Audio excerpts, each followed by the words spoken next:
Olá, como vai? Faz tempo que eu não tô por aqui na nossa Love Live Neuroscience, mas hoje eu tô. Eu fiquei 2 semanas um pouco fora, mas agora eu tô, então tá tudo certo. Hoje o tema é pra lá de importante. Eu vou falar sobre saúde mental e preconceito. E olha, esse tema é árido, envolve muita gente, impacta diretamente na nossa sociedade, impacta no nosso dia a dia, porque, apesar de não parecer, há muitas pessoas que são vítimas de preconceito por terem diagnósticos de qualquer tipo de alteração, de doença, de transtorno, de distúrbio da saúde mental. E eu queria discutir um pouco por que a gente tem esse preconceito, qual a origem dele, por que a gente considera a doença mental diferente das outras doenças, né? A gente não coloca tudo no mesmo saco, a gente considera a doença mental uma questão diferente das doenças físicas e esse preconceito afeta gente de todas as classes sociais, gente de todas as idades, gente de todos os gêneros e todos os credos, né? É um preconceito democrático, porque as pessoas, por questões de gênero, questões raciais ou questões de opção sexual, já se acostumaram, né, a aguentar o preconceito das pessoas. Mas quando alguém recebe um diagnóstico, ou quando alguém passa a ser vítima de uma alteração na sua saúde mental, ela passa a sofrer preconceito de graça, né? Ela podia ser cisgênero, branca, homem, rica, e quando essa pessoa, com todas as características mais aceitas pela sociedade, é diagnosticada, sofre um diagnóstico de uma alteração na sua saúde mental, ela imediatamente passa a ser vítima de preconceito. Então, isso é uma coisa que é absolutamente democrática, atinge todas as pessoas. Feliz da vida porque tem gente super importante por aqui hoje para tratar desse assunto comigo. Por favor, participem, dêem sugestões, questionem, comentem. Tá aqui a Camila, neuropsicóloga, uma figura super importante. Acabou de entrar a Juliana, da enfermagem psiquiátrica, professora lá da Santa Casa. Um monte de gente, quer ver? Ó, vou falar para vocês. Espera aí. Ué, gente, eu tô de ponta cabeça pra vocês, que mal lhe pergunte? Porque parece que tá dando um piccolo probleminha aqui. Eu tô de ponta cabeça ou não? O que vocês acham? Olá, Lara, a querida Márcia. Contem pra mim, se eu por acaso estou... Vou abrir o Facebook aqui. Tô assim? Acabou de virar essa peroba aqui, né? Sacola. Inferno. Pera aí. Ele tá falando que é pra eu virar, pra colocar... Oh, Deus meu, deu tudo errado esse negócio aqui. E agora? Eu vou ter que ficar segurando pra dar certo. Olha que inferno. Assim tá como? Tá de lado ou tá em... Não é possível.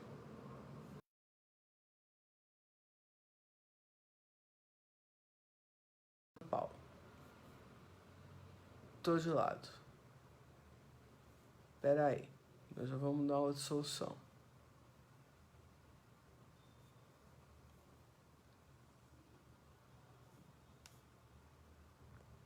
Não tô no computador, amor.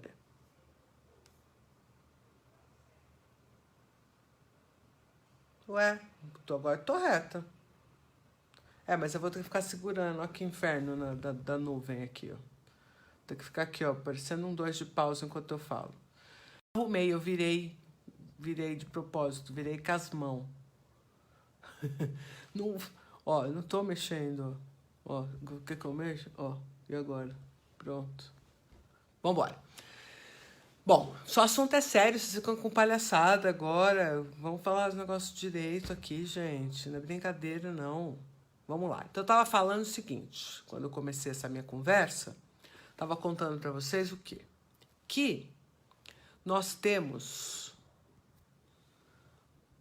um dos únicos preconceitos mais democráticos que existem, é o preconceito que as pessoas que sofrem qualquer coisa relacionada à sua saúde mental acabam experimentando, que é o preconceito. Mas tá muito perto a imagem. Vou pôr aqui, ó. Assim. Ah, gente, deu errado, entendeu? Porque eu tava fazendo uma coisa e deu tudo errado. Agora eu vou ter que mudar tudo. Peraí que eu vou dar outra alternativa. Então eu vou ter que recomeçar o vídeo, vocês vão ter que reentrar e vai ser um horror. Peraí que eu vou ver se eu consigo uma solução inteligente aqui, feito uma idiota. Peraí, fica aí um minuto, já volto.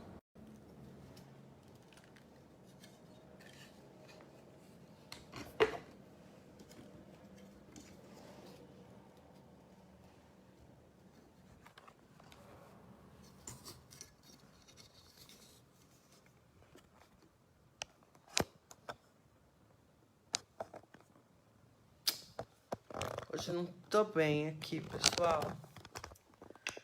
Não tá dando certo meus negócios.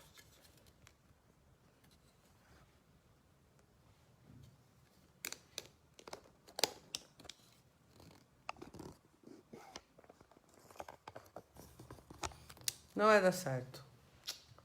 Sacola. Ih, Dó, calma, bem. Já já a conexão estabiliza. É assim mesmo, a internet é essa. Deixa eu entrar no meu tema aqui, então. Pessoal, seguinte.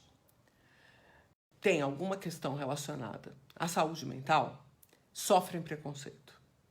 Por que não é a mesma coisa? Por exemplo, se eu falo que eu tenho hipertensão, né? Tem hipertensão. Eu tenho pressão alta, eu tenho um problema renal, eu tenho um problema no intestino, eu tenho problema de pele. Problema de pele ainda é um pouco mais complicado, porque dependendo do problema de pele, as pessoas também são muito preconceituosas. Mas nada se equipara a você dizer, por exemplo, que uma pessoa sofre de TOC, transtorno obsessivo compulsivo, né? Imediatamente essa pessoa é considerada uma pessoa que ou ela é fraca, ou ela é louca, ou ela tem ela não é confiável, não deve ser uma pessoa hábil para o trabalho, é improdutiva, e mesmo que ela fique medicada, né? Mesmo que a pessoa seja medicada, e ela não tenha os sintomas num dado momento, o fato dela ter tido o diagnóstico faz com que ela sofra aquele estigma. Então, será que ela vai ser produtiva? Será que eu posso empregá-la? Será que ela é uma pessoa confiável? E a grande questão relativa à saúde mental é uma questão complicada para a nossa sociedade. Por quê? Há pouco conhecimento sobre as coisas, né? Há pouco conhecimento sobre o que uma pessoa que tem um diagnóstico efetivamente pode ter de distúrbio, de uma alteração de comportamento, qual é o poder da medicação, o que a medicação pode vir a fazer por essa pessoa, né? Então, um indivíduo que tem um diagnóstico de depressão, por exemplo, é um distúrbio. O distúrbio tem a ver com o fato dessa pessoa ter uma lesão cerebral. Digamos que seja uma lesão no cérebro que faz com que a pessoa tenha aquele sintoma que é o sintoma da depressão. Se o sintoma da pessoa fosse no rim, seria uma lesão no rim. É porque os rins dela não funcionam direito. É uma lesão. Só que isso, a pessoa é considerada o quê? Tada. Ah, tadinha, tem um problema renal, precisa de ajuda, precisa ser cuidada, precisa de ser compreendida, precisa que alguém dê alimento, precisa que alguém cuide. Tudo certo. A pessoa tem depressão. Ai, que frescura. Ai, isso pra mim é falta de vontade de trabalhar. Ai, se ela tá deprimida, não vou contratar, não vou dar oportunidade, porque vai me atrapalhar aqui nos negócios, não vai ser uma pessoa útil para os meus negócios, vai me atrapalhar, não vai ser um bom funcionário, vai ficar com absenteísmo. Ao invés de você pensar que é justamente o fato dessa pessoa não ter, quem sabe, um bom trabalho, não ter um entorno que a acomode, que a inclua, que faz com que ela não tenha chance nenhuma de ser curada ou de receber o tratamento e que esse tratamento tenha um bom efeito. Então, essa sociedade preconceituosa, ela agrava o problema das pessoas. Ela não reconhece que a pessoa pode ser tratada, que a pessoa pode ser medicada, que a pessoa pode ser incluída, né? Isso para não falar naqueles preconceitos mais dramáticos, por exemplo, com pessoas que têm síndrome de Down, pessoas que sofreram algum tipo de paralisia cerebral. Ao invés da gente procurar o que é que aquela pessoa tem de recurso, e esse recurso, o que esse recurso pode favorecer para a sociedade, até mesmo porque ela é uma pessoa que foi ferida, ela tem uma experiência, ela tem um conjunto de dores que é próprio dela. E ela quem pode, sensibilidade, esse conhecimento, orar com outras pessoas, para reconhecer as dificuldades de outras pessoas, para ter um maior nível de empatia. Então, às vezes, a pessoa que é normal, ela tem tanta empáfia da normalidade dela, ela tem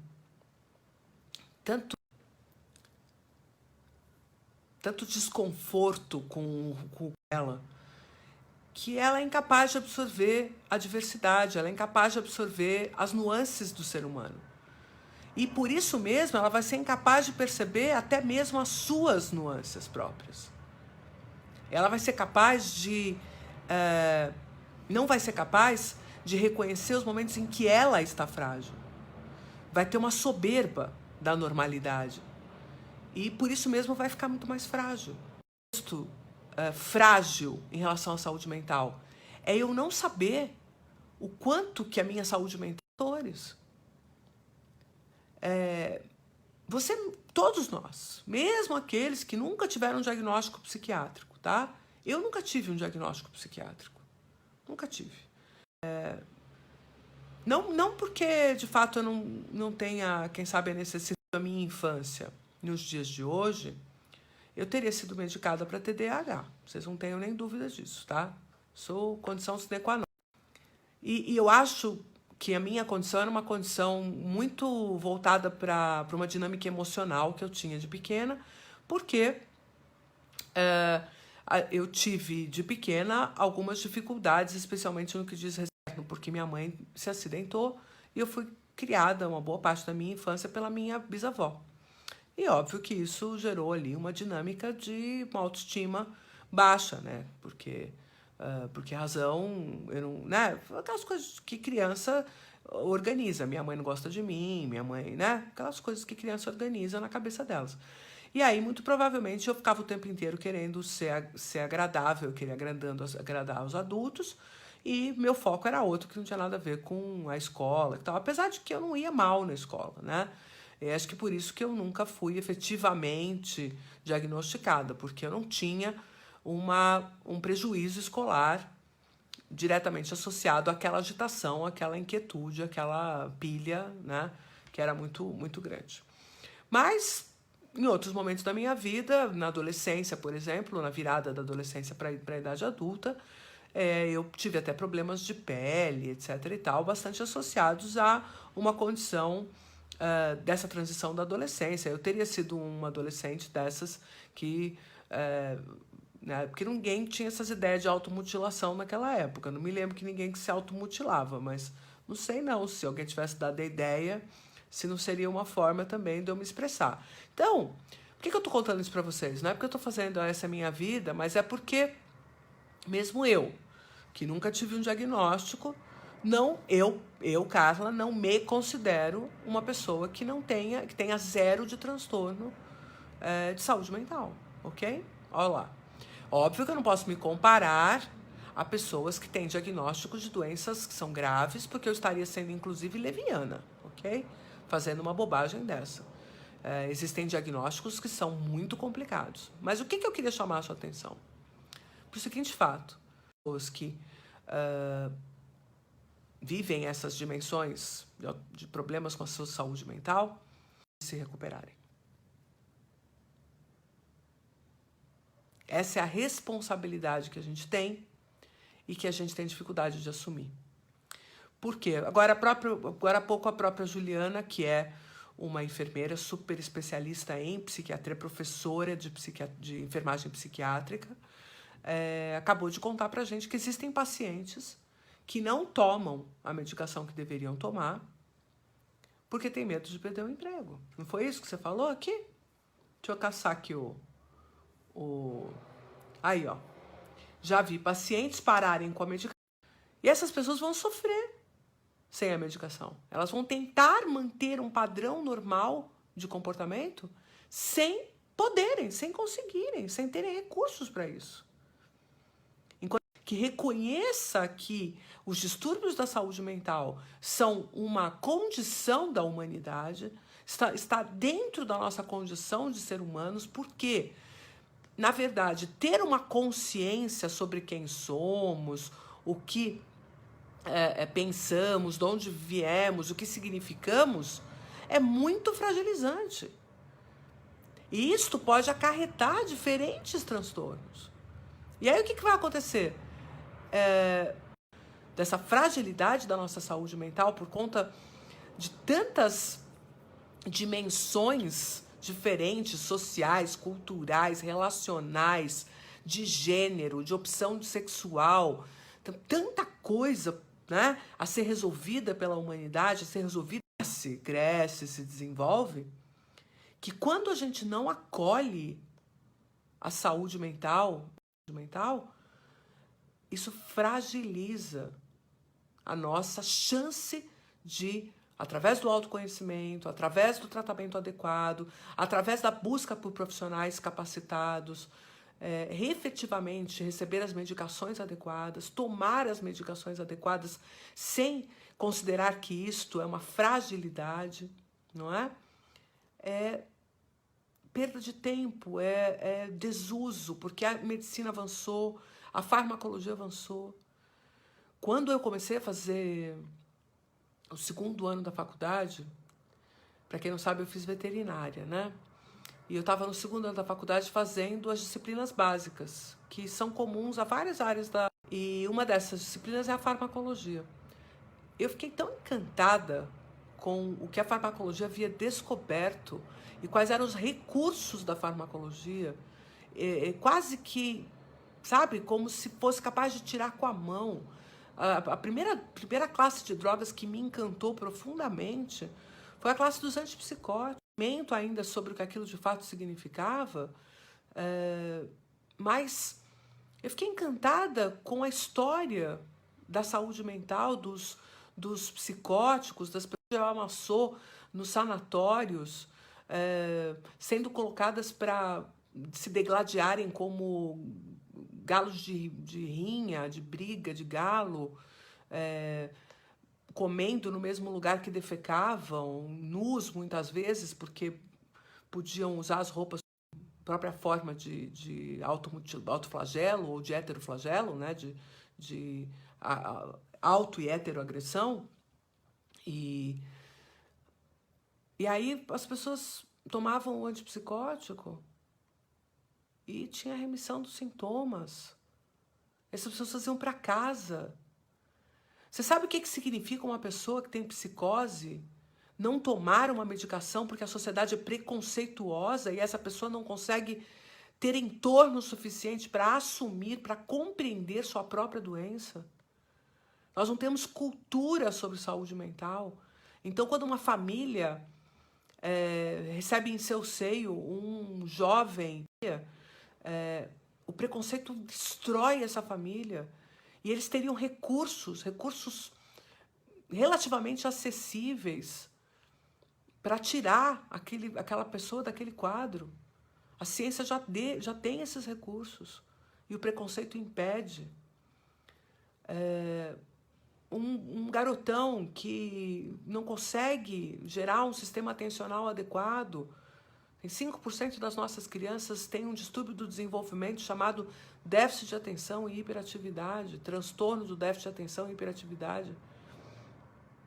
E não são medicados por preconceito.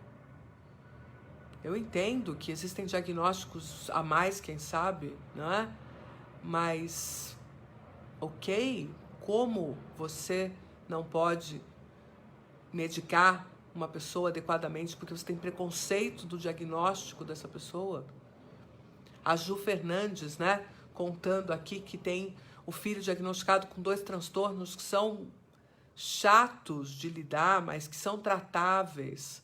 O TDAH, o transtorno opositor, né, transtorno opositor desafiador. E o quanto de preconceito você enfrenta, né? E tem gente que reclama do preconceito no próprio serviço de saúde, né? Fora o preconceito na família, na sociedade, né? Então, pessoal, é muito importante a gente compreender essa dinâmica e eu tenho defendido, sabe, que o conhecimento de neurociência, o conhecimento sobre o funcionamento cerebral, o conhecimento sobre o que efetivamente o cérebro significa é para todo mundo. É importante para todo mundo. Eu tenho militado muito fortemente nessa seara. Acredito que a gente precisa investir nessas coisas. Investir tempo, investir vontade de conhecer sobre isso. Porque só o conhecimento nos redime dessa condição horrível do preconceito. E o preconceito com a saúde mental é uma coisa muito séria. Tá? Então, pense em quem vocês conhecem que está enfrentando essa condição, as famílias que estão enfrentando essa condição. Procure levar um pouco de luz para essas pessoas. Procure receber com carinho, procure receber com empatia, com menos empáfia, né? As pessoas que enfrentam dificuldades, seja de toda a natureza, mas especialmente hoje eu estou falando em nome dos doentes mentais, das pessoas que sofrem com todo tipo de doença mental, aquelas geneticamente determinadas, aquelas adquiridas no nascimento, provocadas por uma hipóxia, provocadas por uma alteração no parto, aquelas relacionadas ao desenvolvimento por uma alteração genética, as típicas patologias que são comuns hoje na infância, ansiedade, depressão, TDAH, transtorno desafiador opositor, eu estou esquecendo de um monte de coisas, tenho certeza, dislexia, descalculia, transtorno de aprendizagem, todas essas condições são condições não incapacitantes, a gente já tem tratamento, a gente já tem como abordar, como atuar nessas condições. Tudo aquilo que ocorre com o adolescente, o pânico, o toque, que mais me ajuda? Depressão, isso para falar dos diagnósticos mais comuns, né? Todas essas patologias têm tratamento adequado. A epilepsia, gente, a epilepsia sofre preconceito desde que o mundo é mundo. Desde que o mundo é mundo, né? Eram tomados pelo diabo, depois eram possuídos pelo espírito. As pessoas faziam trepanação no cérebro para o espírito sair num paciente com epilepsia. Depressão pós-parto, dependência química, isso mesmo, Juliana. Juliana, você pode muito ajudar também falando sobre as suas experiências com esses pacientes. Todos nós temos que pensar, trabalhar, conhecer um pouco mais sobre si mesmos para poder conhecer mais sobre os outros. A gente teve o evento lá da Inédita Vai ao Teatro e eu fiz uma fala lá no final que eu vou repetir aqui para vocês, para a gente terminar essa live. Na maior parte das vezes, todas as oportunidades que eu tive a oportunidade de interagir com pessoas com doenças mentais, com alterações na sua saúde mental, eu encontrei ali uma parte da verdade daquela pessoa. Quando você escuta um paciente durante o mergulho depressivo dele, quando você encontra essa pessoa no auge do seu medo, do seu pânico, da sua compulsão, ali ela está expressando o seu inconsciente, as suas questões que não vêm à tona a qualquer momento.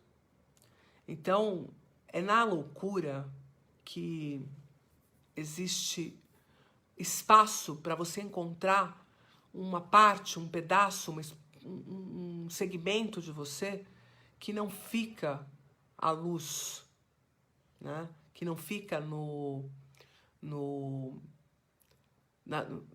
na transparência do indivíduo, naquilo que ele fala, naquilo que ele expressa. Então, eu não estou fazendo apologia da loucura, não, tá? Nem estou fazendo apologia da doença. Mas eu estou dizendo que a gente pode, inclusive, compreender as questões da saúde mental como as expressões dos momentos em que o indivíduo não suporta mais a tirania da normalidade.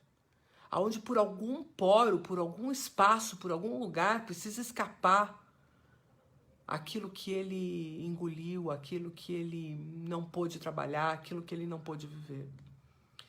Se nós pensarmos na quantidade de coisas que acontecem com as crianças na primeira infância, desde os mais absurdos assédios até as falas de medo, de punição, todos nós temos muito conteúdo. Então, nesses momentinhos em que a gente escapa desse controle da nossa normalidade, nesse momentinho em que a gente, por causa de um medo, se sente inseguro, por causa de uma frustração emocional, a gente vai ao encontro